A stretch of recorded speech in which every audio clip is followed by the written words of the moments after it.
A partir de agora, a Timbira apresenta Direito no Ar. Direito no Ar. Fique por dentro dos direitos e deveres do cidadão. Direito no Ar. Na Rádio Timbira. No ar, Heraldo Moreira, comunicando. Olá, meus amigos e minhas amigas do Direito no Ar, programa que é fruto da parceria entre a Rádio Timbira, a Associação dos Magistrados do Maranhão e o Instituto Mérito.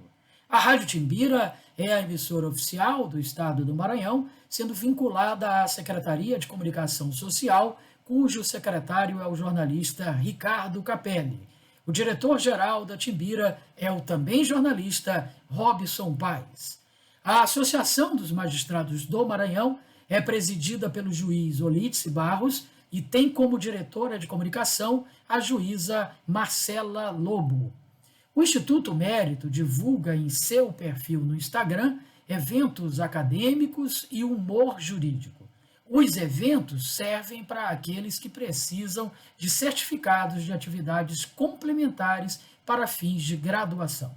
Lembramos que o Direito no Ar é gravado e sempre tem, em seu primeiro bloco, entrevistados falando sobre um determinado tema de interesse dos nossos teleouvintes.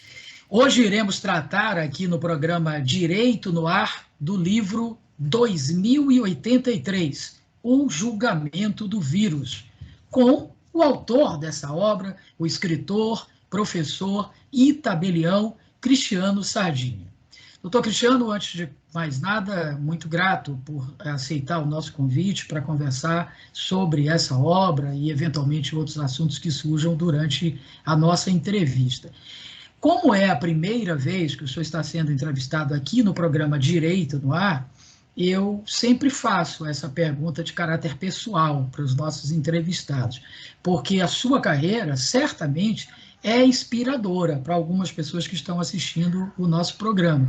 Então, eu gostaria que o senhor, por gentileza, comentasse um pouquinho como é que chegou a escritor, professor e tabelião, e qual é a receita do bolo para chegar a essas três funções tão bonitas e tão importantes. Primeiramente, muito obrigado, professor Aldo, pela oportunidade, pelo convite. Eu ingressei na atividade de notas e de registros públicos, né, como delegatário de serventia, tabelião e registrador, por conta de concurso público. Primeiramente, eu fui aprovado no estado do Ceará, passei um ano no estado do Ceará.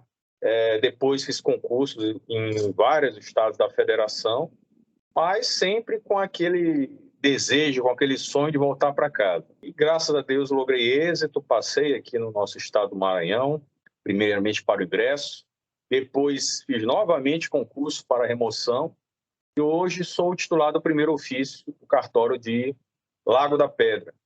Estou no meu estado, perto da minha família, tentando aí prezar pelo desenvolvimento da atividade notarial e registral no nosso estado do Maranhão.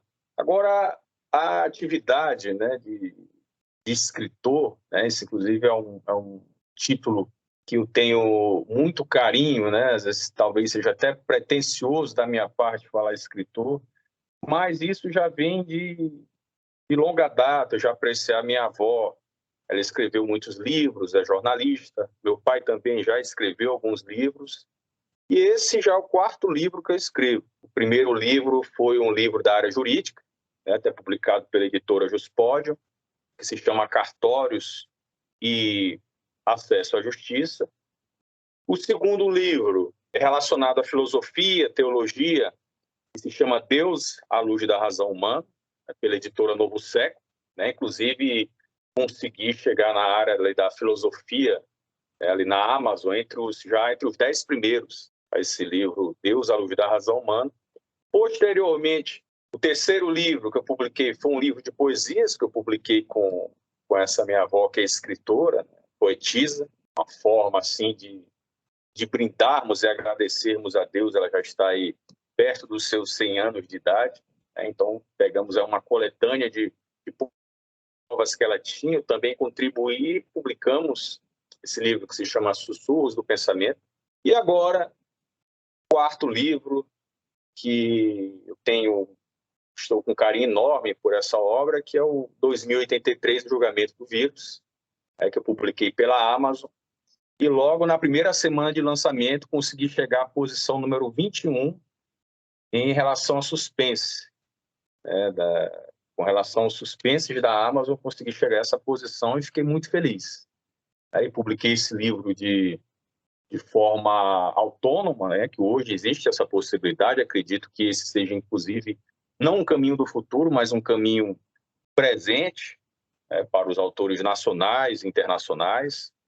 Claro que quando você publica um livro de maneira independente, você tem que se preocupar com uma série de fatores, revisões. Eu passei por 4, 5 revisores, contratar um capista, enfim, você tem que fazer todo um trabalho ali que, a primeiro momento, ficaria pela editora. Mas como você tem ali, eu pelo menos tenho muito carinho pela obra, isso é algo que você busca deixar, até mesmo pós-vida, deixar alguma mensagem, deixar alguma ideia. Então, eu fiz realmente essa obra com muito carinho, que é o 2083, o Julgamento do Vírus. Essa distopia, essa ficção, esse romance, até difícil conceituar, porque eu realmente trouxe uma gama de temas nesse livro, e não é tão extenso, mas eu tentei condensar ali o máximo de informação possível. Maravilha. Doutor Cristiano Sardinha, o livro 2083, o Julgamento do Vírus. Embora o senhor já tenha dito que, apesar de ser difícil rotular, tipificar que tipo de obra é essa, se é uma ficção, se é um documentário, se é um romance, mas, obviamente, que a gente é levado a crer que retrata a situação vivida no nosso país no combate ou na falta de combate à pandemia do coronavírus. Agora, o que me deixou curioso foi por que 2083? Eu comecei a me questionar, professor. Estava assistindo um filme e, de repente, me veio à mente. Eu já tinha me questionado sobre isso, mas dessa vez me veio de uma maneira, vamos assim dizer, mais forte, aquela luz, aquele insight. Como será o mundo daqui a 100 anos? Daqui a 100 anos, depois de 100 anos do meu nascimento. Eu nasci em 1983. E fiquei imaginando como será o mundo em 2083. Basta você abrir a janela, como você, inclusive, eu estudei como escrever livros de ficção, passei praticamente um ano aí me dedicando a compreender isso, porque escrever um livro de ficção é muito diferente de escrever um livro técnico, um livro de direito, ou um livro técnico de filosofia, enfim, qualquer área que seja. A ficção é algo extremamente complexo. Quanto mais eu estudava, mais eu percebia o quanto aquilo era complexo. Então, li o livro do Stephen King sobre a escrita, li um livro de um autor brasileiro, até ele está aqui perto, Luiz Antônio de Assis Brasil, Escrever Ficção, livro fantástico. Então, li algumas dessas obras que me auxiliaram ao desenvolvimento dessa ideia.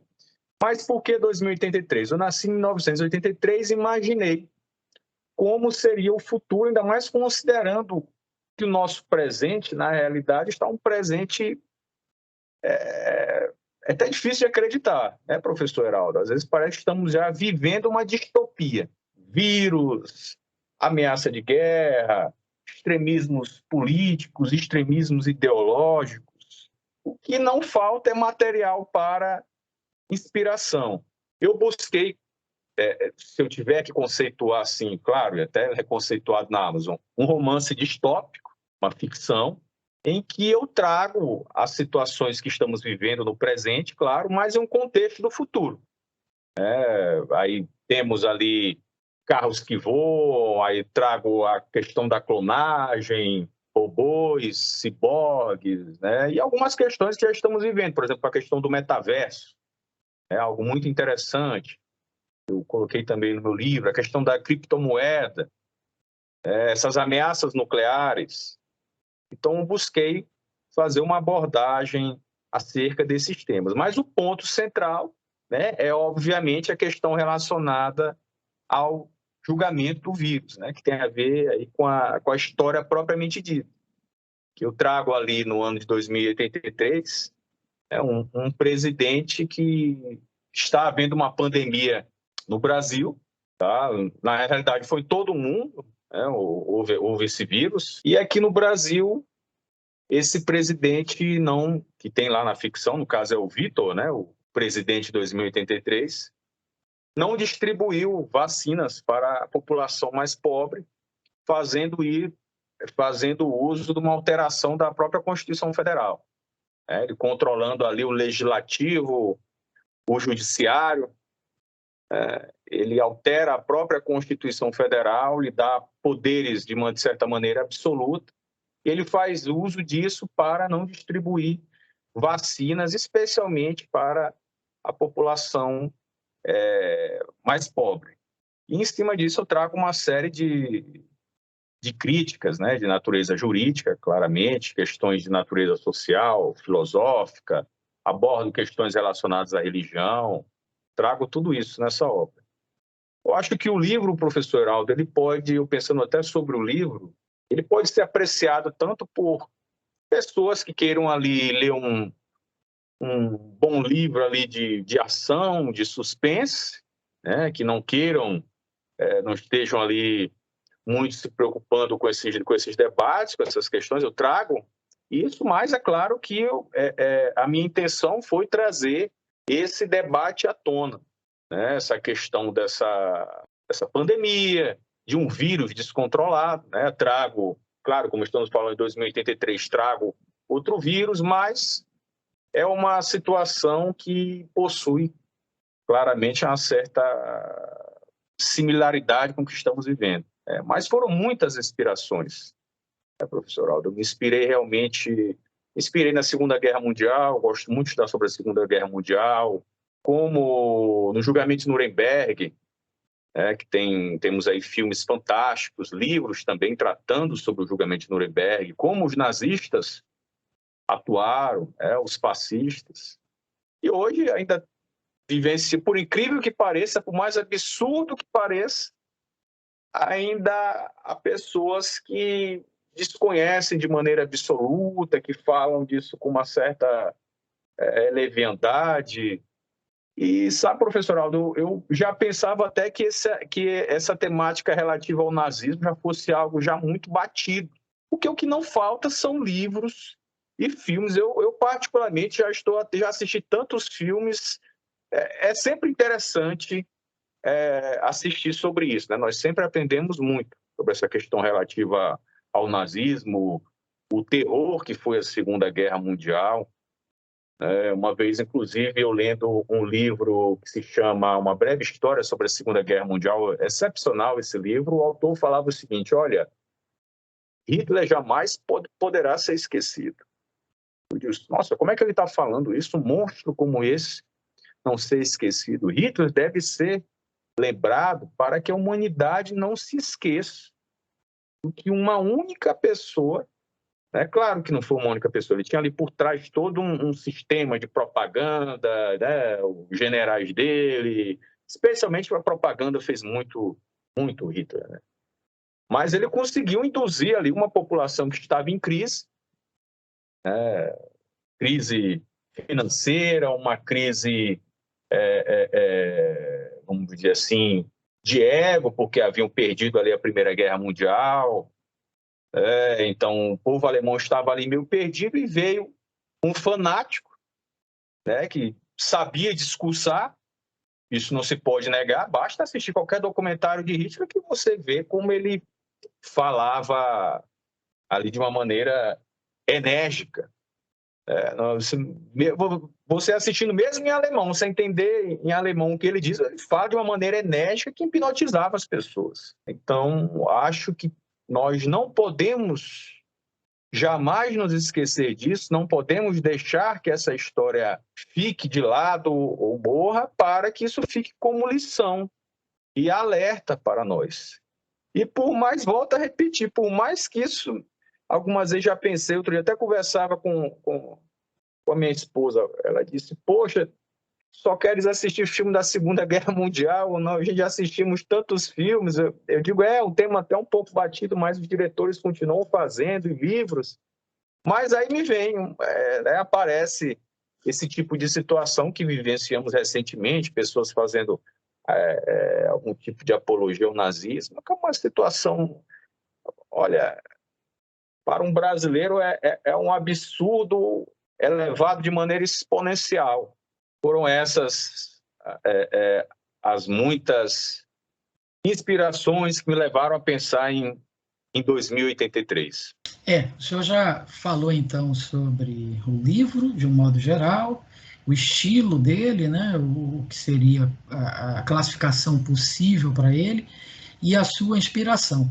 Eu queria, então, doutor Cristiano, trazer um outro assunto para a gente discutir, em função desses comentários extremamente inteligentes, pertinentes que o senhor fez agora, porque como o senhor é um homem que eu conheço e sei que tem várias graduações, pós-graduações, mestrado, etc., é um estudioso de um modo amplo, geral, não é um estudioso só do direito, o senhor também perpassa por várias outras disciplinas, outras ciências, já deve ter ouvido essa frase, imagino eu, e, de certa forma, trouxe ela agora para a nossa conversa aqui, que seria o quê? Que é uma coisa até que muitos historiadores não gostam, mas eles dizem que, alguns dizem, né, que a história é cíclica, ela se repete.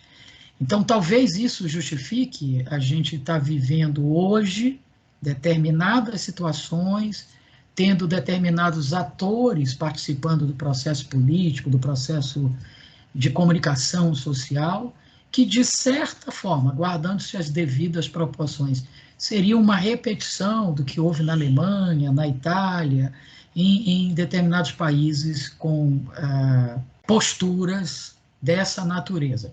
O senhor concorda com isso? Concordo absolutamente, professor. Eu gosto muito de estudar história, filosofia, eu diria até para os estudantes de direito que estiverem nos ouvindo, que eu dou aula também na graduação. O direito sem a filosofia, sem a história, ele é paupérrimo. Especialmente, olha, a filosofia ela consegue sobreviver sem o direito tranquilamente, mas o direito sem a filosofia, ele não consegue se sustentar. Ou pelo menos um direito de maneira mais aprofundada. Direito não é simplesmente você ali reproduzir normas que estão positivadas. Então, eu concordo, a história realmente ela está aí para nos ensinar muito. Eu acho que nós devemos ter muita cautela. Há hoje um negacionismo. As pessoas querem negar a própria história. Em certa ocasião, o professor estava dando aula e falei, olha, o período da ditadura militar, né? O termo correto até seria ditadura civil-militar. Alguém levanta a mão, não, mas não houve ditadura, isso é tudo invenção. Aí tem pessoas que querem negar que houve o extermínio de 6 milhões de judeus. Eu tive a oportunidade, o sonho que eu tinha era conhecer Jerusalém. E eu, com 33 anos, né, da idade bem simbólica, fui a Jerusalém. Foi uma viagem fantástica, graças a Deus pude realizar esse sonho e fui ao Museu do Holocausto. E eu senti uma sensação, eu confesso, senti uma sensação ali que não me recordo de ter sentido algo parecido na minha vida, mas no sentido, foi algo muito pesado.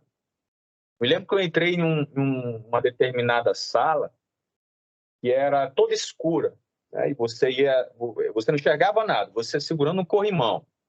Aí apareciam assim, era assim o dia inteiro. Aí aparecia uma luz, né, como se fosse uma estrela em um canto. Aí dizia o nome da criança e a idade, a nacionalidade. Era o nome da criança, a idade e a nacionalidade, que havia morrido. Era isso o dia inteiro, né? Você andando, aí você, à medida que você ia caminhando, aparecia uma luz e falava o nome da criança. E sapatos, e roupas, né, das pessoas que iam para as câmaras de gás, reduziam, né, professor? Acho que é algo, às vezes, tão pesado que não sei nem se é muito pesado, mas reduziam a cabeça das pessoas para colocar com um peso de papel. Tem alguns livros que não. Isso quer dizer, a bestialidade humana, é uma perversidade, porque às vezes tem certas maldades, não é que você justifique, mas você tenta encontrar ali algum tipo de racionalidade. Não, fazia isso para tentar obter lucro, não que justifique, jamais. Tentava isso para obter lucro, para tentar se sobrepor, por poder, o que fosse, não, mas houve ali um momento que chegou ao nível de perversidade mesmo humana, de uma questão mesmo assim, negativa. E isso, quando eu saí desse museu, e alguns, inclusive o Julgamento em Nuremberg, alguns filmes que eu assisti, às vezes eu senti essa sensação, né? Especialmente quando eu saí desse museu. Eu lhe confesso que eu saí um pouco triste com a humanidade, com o ser humano de maneira geral, como ele é capaz de fazer tamanha bestialidade, tamanha perversidade, tamanha maldade. E, mesmo assim, ainda vivemos hoje, isso é algo também que me levou, foram muitas inspirações, né, professor? Como eu falei para você no começo da entrevista. Uma vez eu estava, não me lembro se eu era assistindo uma aula, ou lendo, ouvi assim, olha, no futuro vão lembrar de nós como se nós tivéssemos sido da era da pós-verdade. Poxa, vou ser lembrado quer dizer que daqui a 200 anos, né, vão dizer, não, olha, o pessoal ali que viveu em 2000, 2010, 2020, viveu a era da pós-verdade, depois da verdade. Então, vivemos hoje um relativismo absoluto, a era da opinião, né? A internet é uma ferramenta maravilhosa, fantástica. Estamos aqui conversando, né? Fazendo essa entrevista maravilhosa. Você pode fazer um curso de pós-graduação, de graduação. Então, a internet dá uma gama de possibilidades. Hoje mesmo, eu por um acaso, procurei no YouTube e apareceu lá o julgamento, até quem tiver interesse, o julgamento de Nuremberg. Tá, o filme completo, está lá no YouTube. Quer dizer, internet, livros para baixar de maneira gratuita, a Amazon, né, que também tem livros lá de maneira gratuita. Então, dá muitas possibilidades, só que as pessoas não estão sabendo lidar com essa ferramenta, especialmente no nosso país, que infelizmente padece, né, de falta de educação e leva a esse tipo de situação. É hora da opinião, todo mundo quer dar a sua opinião, não importa como, mesmo sem conhecer, sem ter o mínimo de responsabilidade. E por conta disso, você se depara, às vezes, com situações infelizes, né? Então, você tem que ter muito... Acredito que nós devemos ter aí uma responsabilidade. É um meio público e que atinja muitas pessoas, né? Perfeito. Doutor Cristiano Sardinha, o senhor acredita que esse seu livro, 2083, O Julgamento do Vírus, ele possa se transformar também num filme? É engraçado você estar perguntando isso, professor Aldo, que hoje, oxalá, suas palavras aí estão parecendo aí, está parecendo até um aviso aí da vida, assim seja. Hoje eu acabei de comentar, eu estou aí com uma pessoa que está me prestando assessoria, e ela comentou, olha, Cristiano, eu consegui alguns contatos de umas outras pessoas, de alguns outros livros, de alguns escritores que eu já acompanho, até que vão virar filmes aí no Netflix e tal. Eu falei isso hoje à tarde, professor, por incrível que pareça, é meu sonho. Olha, isso é meu sonho. Se um dia nós pudermos chegar lá, levar essa história e transformar isso em um filme, eu realmente ficaria muito realizado. Acredito, né, claro que eu não tenho imparcialidade para dizer isso, mas é um livro que toca em muitas situações delicadas, professor. E até eu lhe digo que enquanto eu escrevia, por vezes, eu digo, meu Deus, será que eu escrevo isso? Será que eu vou publicar isso depois?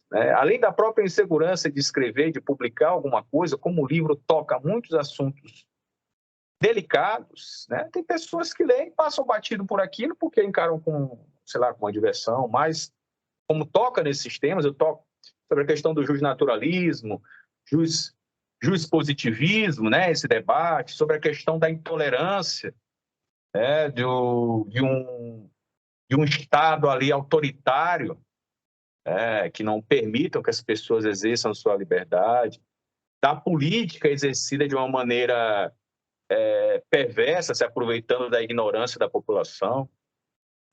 Então, esses temas todos eu busco muito atual, que tem a ver, se vê com essa pandemia descontrolada, com a tentativa aí de negar uma realidade, por conta de interesses políticos.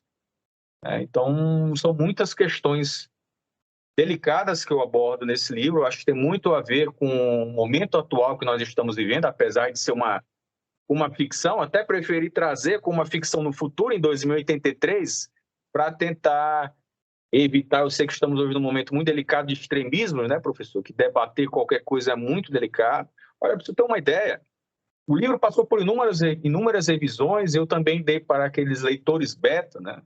Aqueles leitores para darem ali... Diga o que você acha. Dei para pessoas de diferentes formações, várias faixas etárias, pessoas de 17 anos, advogados, promotores de justiça, médicos, enfim. Me dê a sua opinião, só me diga o que você acha. E é engraçado como os posicionamentos foram os mais distintos possíveis. E houve, inclusive, no final faço agradecimento a algumas dessas pessoas, mas houve uma delas, que, por exemplo, está, inclusive, estudou, faz concurso, está fazendo concurso para magistratura, para promotoria, e disse: olha, Cristiano, eu ficaria honradíssimo, mas o teu livro toca em assuntos tão delicados, eu tenho receio. Tu te posicionaste muito bem, isso, ele me dizendo. Tentaste ele manter uma, vamos dizer assim, claro que isso não existe a imparcialidade absoluta, mas tentaste deixar o leitor ter a sua conclusão. Mas ele disse: Cristiano, eu prefiro que não coloque meu nome nos agradecimentos. Eu vou deixar para o próximo. Para o professor ver. Ele olhou e disse: olha, eu fico com receio, porque o que acontece, professor Aldo, às vezes a pessoa lê, mas começa a ler, não, mas eu voto em fulano de tal, outro, não, voto no outro. E as pessoas julgam muito pela capa do livro, né? E pelas primeiras palavras. Isso é normal. Mas isso faz parte, né? Certa feita, um professor meu falava em sala de aula, quando você escreve um texto, há um encontro de dois horizontes, né? Quando você lê um texto. Quando você está lendo um texto, há o horizonte do leitor e o horizonte do texto. Eles se encontram. Então, o que eu quis dizer no livro, claro que eu quis dizer alguma coisa, pensei que eu estou indo por essa linha e tal, mas depois que eu publiquei, a obra já ganha vida própria. E depois, quando o professor Heraldo for ler, ele vai ter as suas próprias conclusões. Como foi interessante que 20, 30 pessoas gostaram do enredo e tiveram conclusões diferentes em relação aos temas, né? Isso é algo muito rico e interessante, né? E complexo. Sem dúvida. Doutor Cristiano, nós chegamos ao final da nossa entrevista. O papo, quando é gostoso, assim, né? Passa muito rápido e a gente fica a sensação de que faltou muita coisa. E, de fato, faltou. Eu tinha muito mais coisa aqui pautada para conversar, mas eu acho que a sua fala já despertou o interesse das pessoas em adquirir, em ler esse livro. Então, eu queria, mais uma vez, agradecer a sua participação, abrir espaço para as suas considerações finais, e o senhor aproveita para lembrar, mais uma vez, que está disponível lá na Amazon, como é que as pessoas podem comprar, se já foi lançado, já teve um lançamento oficial, como é que funciona isso? Professor Heraldo, já está lançado na Amazon, né? Lancei primeiramente em formato digital, tá? Vai ter em formato físico também. Formato digital, assim, foi minha prioridade, porque hoje é uma realidade presente, é muito acessível, né? Você consegue atingir o Brasil inteiro. Inclusive, eu já vou até traduzir o livro, ele já está sendo traduzido, quero também lançar nos Estados Unidos, no mercado internacional. Eu acho que é um tema muito atual, tem debates, e eu já estou cuidando dessa tradução. Vai ter daqui a um tempo, não vai demorar muito, vai ter a versão física, mas quem tiver interesse pode buscar na Amazon 2083, o julgamento do vírus, é um preço bem acessível, R$ 4,99. A minha intenção não é lucrar, a minha intenção é debater ideias, as pessoas leiam. Eu estou satisfeito, né? Até ressalto novamente que conseguimos chegar aí a número 11 na Amazon. Vou fazer ainda mais divulgações. Essa semana passei conversando aí com uma equipe, estou tratando com uma equipe sobre isso, né? Para nós divulgarmos a obra, né? Pelos meios necessários, até porque isso demanda um tempo. E esse tempo que eu teria ali que está fazendo divulgação, já estou pensando até em outras coisas para escrever.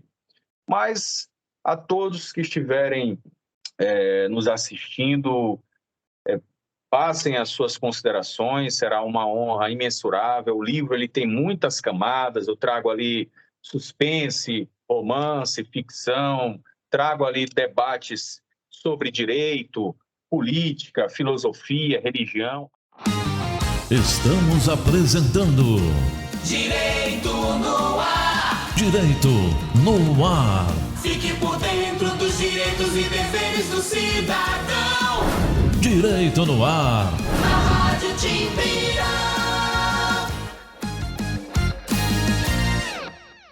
Uma mentira repetida 1000 vezes vira verdade? Não! É falso que o Supremo tenha tirado poderes do presidente da República de atuar na pandemia. É verdadeiro que o STF decidiu que União, estados e prefeituras tinham que atuar juntos, com medidas para proteger a população. Não espalhe fake news. Compartilhe as verdades do STF. youtube.com/TV Timbira. Acesse e acompanhe a programação da Nova 1290.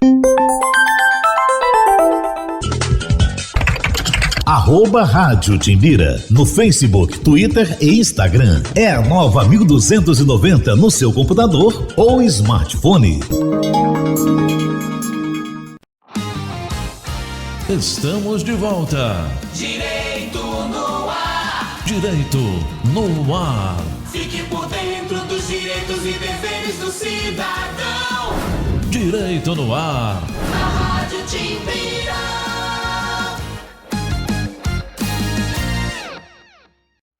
No ar, Heraldo Moreira, comunicando. Estamos de volta aqui pela Rádio Timbira com o seu Direito no Ar, em parceria com a Associação dos Magistrados do Maranhão e o Instituto Mérito. E vamos a mais um quadro Aprender a Mudar, com a professora Vivian Camargo, falando de direito de família sob o olhar do coaching jurídico. Acompanhe conosco.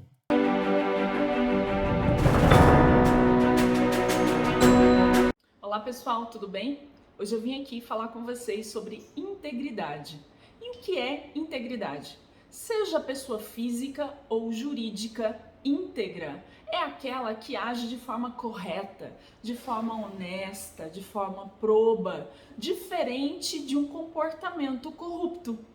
E o que é um comportamento corrupto? É quando a pessoa ela tem uma intenção, uma vontade de se beneficiar em prejuízo do outro, independente de valores, de princípios, sejam esses da sociedade, sejam esses do mercado. E não há, pessoal, como falar de compliance se nós não falarmos de integridade. Integridade na empresa. O que é uma empresa íntegra? É aquela empresa que honra os seus compromissos, seus acordos com seus parceiros? É aquela que trata bem seus funcionários? É aquela que está de acordo com as normas, com as regras que regulamentam o objeto do seu negócio? Sim, e muito mais. É aquela que está também comprometida com os seus clientes. Tem uma intenção de não causar danos aos mesmos, de evitar infrações. Ou seja, ela quer estar de acordo com as regras, com as normas, com a cultura da empresa, com os seus valores, com os seus princípios.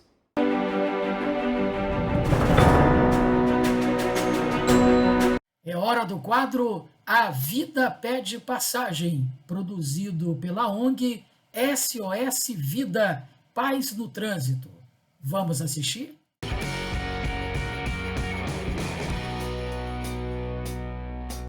Bom dia, teleouvintes do programa Direito no Ar, do Heraldo Moreira. Sou José Martinho, integrante da SOS Vida pela Paz no Trânsito. E no Vida Pede Passagem de hoje eu quero falar a respeito do transporte de bicicletas no veículo automotor. A cada dia nós podemos observar mais bicicletas nas ruas. Alguns utilizam a bicicleta como meio de transporte, outros simplesmente para passeio e também como esporte. E também conseguimos perceber nas ruas várias bicicletas acopladas na traseira dos veículos. E é a respeito disso que eu quero falar hoje. Então, para fazer o transporte de bicicletas no veículo automotor, principalmente os veículos de passeio, é necessário observar algumas regras. Isso porque a sinalização traseira do veículo, ela precisa estar totalmente visível e operante. A placa de identificação do veículo, ela é necessário ter a visibilidade e a legibilidade. Então, por isso que é necessário tomar alguns cuidados no transporte da bicicleta no veículo automotor. E para resolver esse problema, a resolução 589 do CONTRAN de 2016, ela vai falar a respeito da régua de sinalização e também do uso adequado desta régua a fim de sanar esses problemas.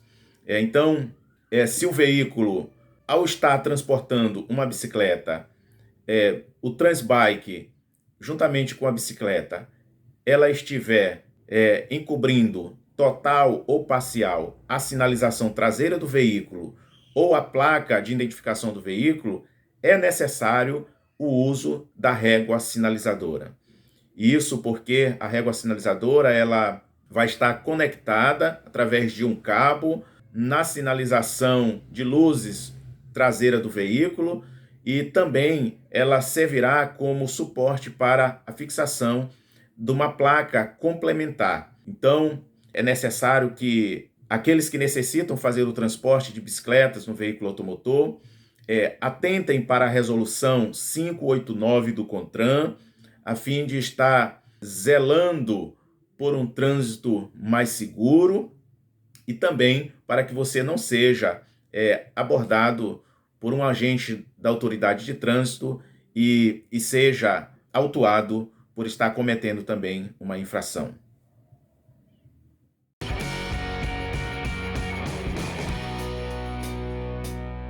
No segundo bloco, nós temos programas produzidos pelo Conselho Nacional de Justiça, sempre com temas atuais e relevantes.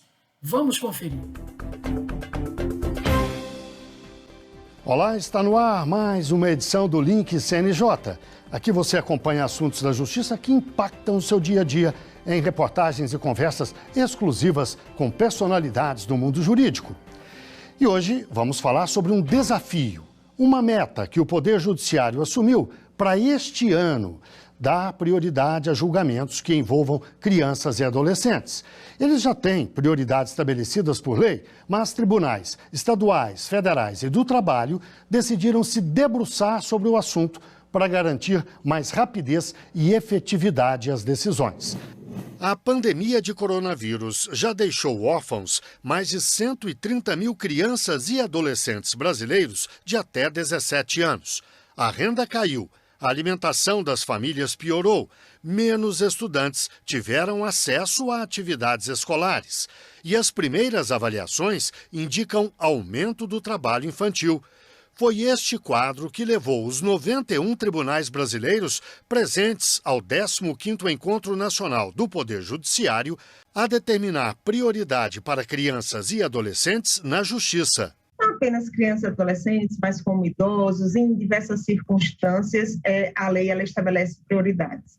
No entanto, é importante que a cada ano, e o CNJ faz isso periodicamente, a cada ano ele eleja algumas temáticas. E a temática da infância foi escolhida no final do ano passado para ser uma prioridade agora, no ano de 2022. Um dos motivos, efetivamente, é que a pandemia, ela, em alguns casos, ela atrasou o julgamento de algumas demandas. Exemplo disso, a gente pode dar os processos de adoção, que tiveram um processo mais dificultoso em razão justamente das audiências por videoconferência, da dificuldade de acessar os locais, da dificuldade das atividades presenciais e, por conta disso, houve um certo atraso. E o Encontro Nacional estabeleceu metas. Na Justiça do Trabalho, cada TRT deve desenvolver pelo menos uma ação de combate ao trabalho infantil. Na esfera federal, a indicação é julgar até o fim deste ano 100% dos casos de sequestro internacional de crianças distribuídos até 31 de dezembro passado.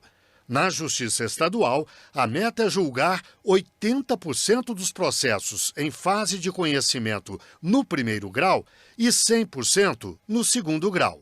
Essas metas, elas foram pensadas com muito cuidado pelos juízes que atuam efetivamente nessas áreas, tanto na Justiça Estadual, Federal, como na estadual. Essas metas, essas sugestões de metas passaram por uma validação dos tribunais de justiça, né, e todos eles acolheram essa ideia do CNJ de trazer a infância e a juventude como uma prioridade, não só na lei, mas também na nossa prática, no nosso dia a dia judicante. E vamos avançar um pouco mais nesse assunto. Eu converso agora online com a juíza Noeli Salete Tavares Rebac, presidente do Colégio de Coordenadores da Infância e da Juventude dos Tribunais de Justiça do Brasil. Converso também com a advogada Nathalie Fragoso. Ela é integrante do coletivo de advocacia em direitos humanos. Doutora Noeli, o CNJ demonstra claramente um reforço daquela prioridade para o atendimento de crianças e adolescentes no sistema de justiça. Por que isso se justifica na avaliação da senhora?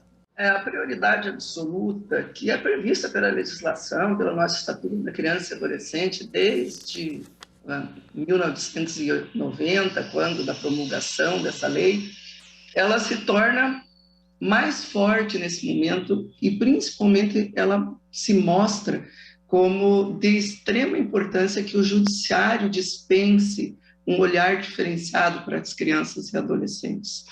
Se avaliarmos que nos últimos anos, e principalmente a partir da pandemia, a vulnerabilidade das nossas crianças e adolescentes só aumentou, é importante que a justiça, como um dos pontos que podem conferir o apoio, a proteção, se mostre com um olhar diferenciado em relação a esse público jurisdicionado.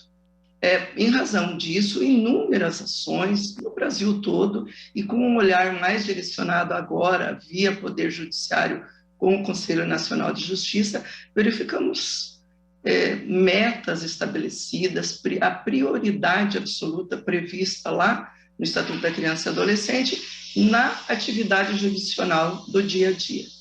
Nathalie, eu pediria que você fizesse um breve histórico da atuação da Justiça em relação a essa prioridade nos últimos anos e nos falasse sobre a importância desse reforço agora, neste momento. Claro, com prazer.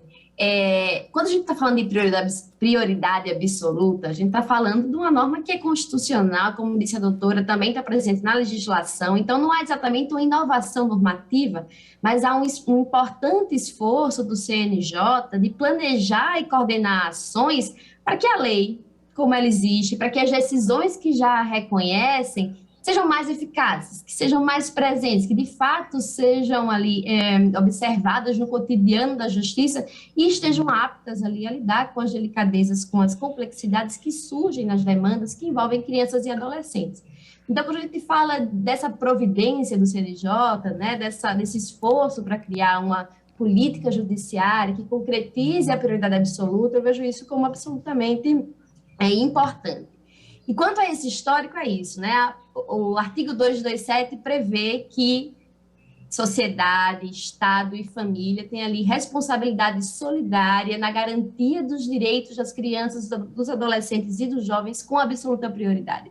Isso é uma regra constitucional que coloca as crianças ali em primeiro lugar e que deve, portanto, se refletir tanto nas demais normas, como nas políticas, como nas filas de atendimento. Então, essa é uma regra que, de fato, é um projeto, foi em 88, né? Um projeto de reorganização social que coloca crianças e adolescentes em primeiro lugar, né? Ou seja, uma nação que se pensa a partir primeiro das suas crianças. Doutora Noeli, que tipo de ações dos tribunais caracterizam essa prioridade? Que tipo de caminho, que caminhos os tribunais devem seguir para consubstanciar essa prioridade? É importante que se conste que, além das metas aprovadas, né, que é um momento histórico, porque é a primeira manifestação oficial que se tem em relação à jurisdição da infância e juventude em termos de meta.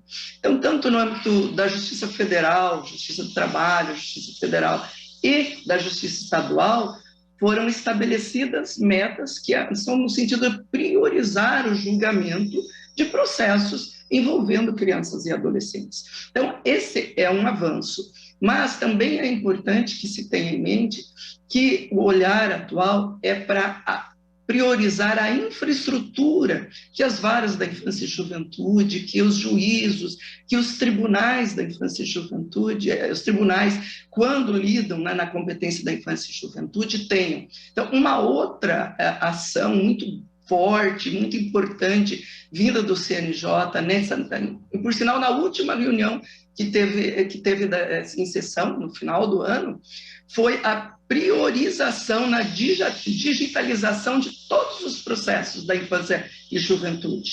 Nós sabemos que o Brasil é grande, que tem uma realidade muito, muito diferenciada, e também sabemos que a pandemia nos trouxe essa realidade, mostrando que muitas varas da infância e juventude ainda trabalham, infelizmente, no sistema de papel, sem a digitalização. Então, essa foi uma proposição que se teve e que houve o acolhimento pelo Conselho Nacional de Justiça como uma recomendação para que os tribunais, dentre todas as prioridades das suas ações, também digitalizem seus processos. Significa que se olha tanto para a prioridade de julgamento, o olhar que o juiz da infância e juventude, que o Poder Judiciário tem que dar a todas as ações que envolvem a infância e juventude, como, por exemplo, anotações em processos, julgamentos em primeira e em segunda instâncias, com a prioridade devida, mas também com a digitalização, quer dizer, com a infraestrutura, com a melhoria que se deve dar para que o judiciário tenha, não só o judiciário, mas o sistema de justiça, aí compreendido o Ministério Público que atua dentro dos processos, a Defensoria Pública, todos os defensores, as partes em si, que se tenha essa infraestrutura. E esse é um olhar que temos mais recente e que nos coloca num patamar de conforto e de expectativa, para que, de fato, se olhe a criança como sujeito de direitos, criança e adolescente, aqueles previstos aí como sujeito de direitos desde a Constituição e desde o Estatuto da Criança e Adolescente. Nathalie, a doutora Noeli falou sobre a questão da infraestrutura. Os tribunais brasileiros precisam se preparar mais? Sim, como destacou a doutora Noeli, quando a gente fala em garantir estrutura para que a justiça atenda bem as crianças e adolescentes, isso compreende digitalização de processos, mas isso compreende equipes multidisciplinares, isso compreende uma série de esforços institucionais e orçamentários mesmo para garantir o acesso de qualidade das crianças e adolescentes à justiça. Então, sim, ainda são necessários esses esforços e é muito positivo que eles sejam olhados hoje em dia como prioridade. Doutora Noeli, foram estabelecidas metas específicas para a Justiça Federal, para a Justiça do Trabalho, para as justiças estaduais. Essas metas são factíveis?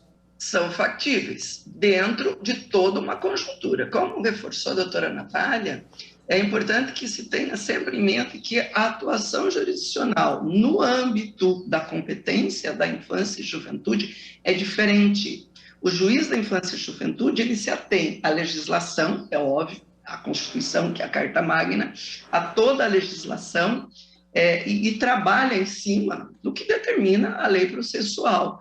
Por outro lado, ele também trabalha com redes de apoio. Então, é por isso a importância para que se cumpram essas metas, principalmente no âmbito da justiça estadual, e aí, né, a gente falando da justiça estadual fala das redes de apoio. O juiz da infância e juventude no âmbito estadual trabalha com redes de apoio, trabalha com equipes técnicas, trabalha com digitalização de processos, ele tem necessidade de uma infraestrutura maior. Então, desde que essa infraestrutura, que esse olhar seja conferido pelos tribunais de justiça, não se vê dificuldades para o cumprimento das metas. Se termos em consideração que as metas da Justiça Federal são julgamento de situações, de todas as situações, de 100% de casos de sequestro internacional de crianças distribuídos até 2021, e no âmbito da Justiça do Trabalho, a apuração e a resolução de conflitos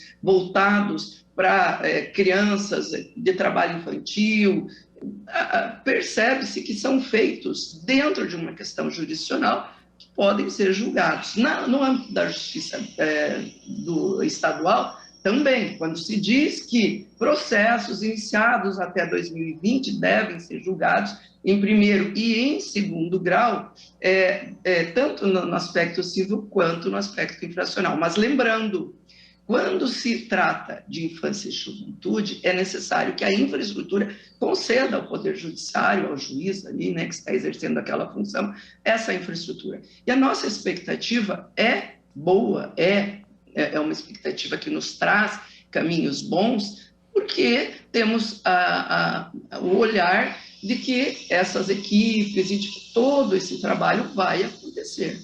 Então, temos aí um olhar favorável a tudo isso. Natalia, a prioridade deve ser dada apenas às crianças e adolescentes vítimas de crimes ou de qualquer tipo de transgressões da lei, ou também às crianças e adolescentes que eventualmente cometerem infrações?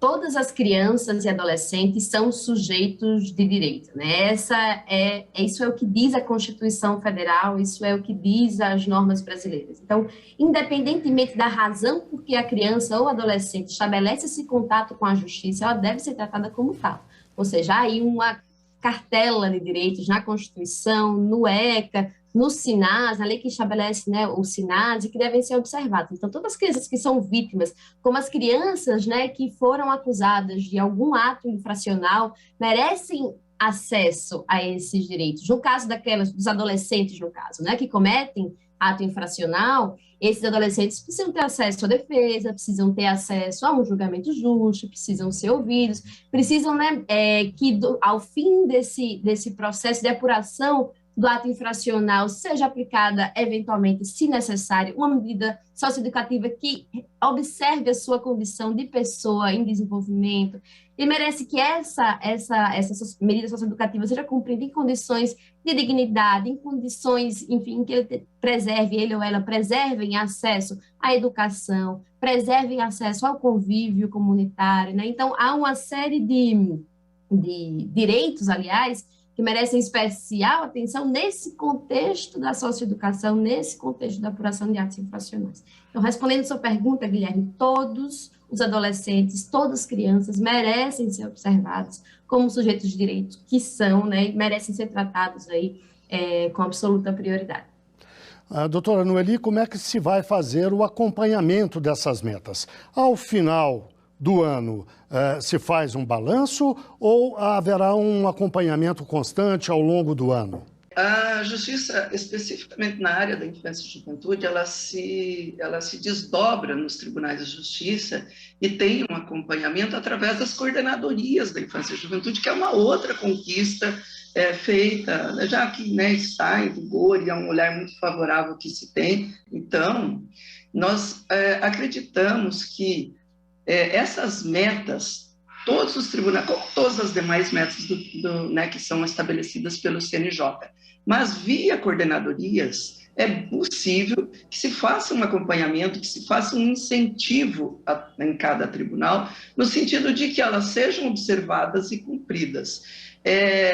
Para que o CNJ, o Conselho Nacional de Justiça, ele tem uma prática de estabelecer essas metas de estabelecer que elas são base para a elaboração de políticas no decorrer do ano e, ao final, inclusive, a seleção de premiações. Em razão disso, os tribunais se dividem dessa forma e criam, né, formatos de cumprimento. Na área da infância e juventude, não será diferente. Acredita-se que, através das coordenadorias de justiça, coordenadorias da infância e juventude, se consiga trabalhar em conjunto com toda a jurisdição de cada estado para que se dê o cumprimento às metas estabelecidas pelo CNJ. Doutora Nathalie, qual que é a questão de relevo que envolva uma questão social? Não é uma responsabilidade exclusiva do sistema de justiça, é uma responsabilidade da sociedade como um todo, certamente. A sociedade brasileira está suficientemente preparada, conscientizada para lidar com essa questão, na sua avaliação? Essa é uma tarefa que ainda não se completou, né? As crianças no Brasil ainda enfrentam sérias questões, sérias privações que precisam ser endereçadas, mas isso que você traz, Guilherme, é fundamental, né? Estado, sociedade e família têm responsabilidade compartilhada na garantia dos direitos de crianças, adolescentes e jovens. E isso, nesse contexto em que nós vivemos, né, em que, enfim, tantos serviços foram interrompidos por conta da pandemia, né, a fome volta a assombrar o país, uma série enfim, escola também interrompida durante um tempo, agora oportunidade de retomada. A gente observou também alguns índices se complicando, né, como, por exemplo, aumento de ocorrências de violência sexual, aumento de outras situações, agudização de outras situações de vulnerabilidade envolvendo, né, crianças e adolescentes. Então, eu acredito que não só é uma tarefa inacabada, mas é uma tarefa cuja urgência foi reforçada pelos últimos acontecimentos, né? Então, é absolutamente fundamental que o Estado, em todos os seus braços, aí, se atente à necessidade de olhar para as crianças, enfim, com absoluta prioridade, e adolescentes também. Bem, chegamos ao fim da nossa entrevista. Eu agradeço mais uma vez a juíza Noeli Salete Tavares Rebaque, presidente do Colégio de Coordenadores da Infância e da Juventude dos Tribunais de Justiça do Brasil, e também a Nathalie Fragoso, advogada e integrante do Coletivo de Advocacia em Direitos Humanos. E a gente lembra que, caso você queira participar do nosso programa, apesar dele ser gravado, você pode fazê-lo com suas críticas, dúvidas ou sugestões pelo nosso e-mail amaimprensa@gmail.com. Voltaremos semana que vem com o seu Direito no Ar, um programa da Rádio Timbira, Associação dos Magistrados do Maranhão e Instituto Mérito. Até lá e muito grato por sua audiência. Você acabou de acompanhar mais uma atração da Timbira AM. Direito no Ar. A primeira do Maranhão. Timbira.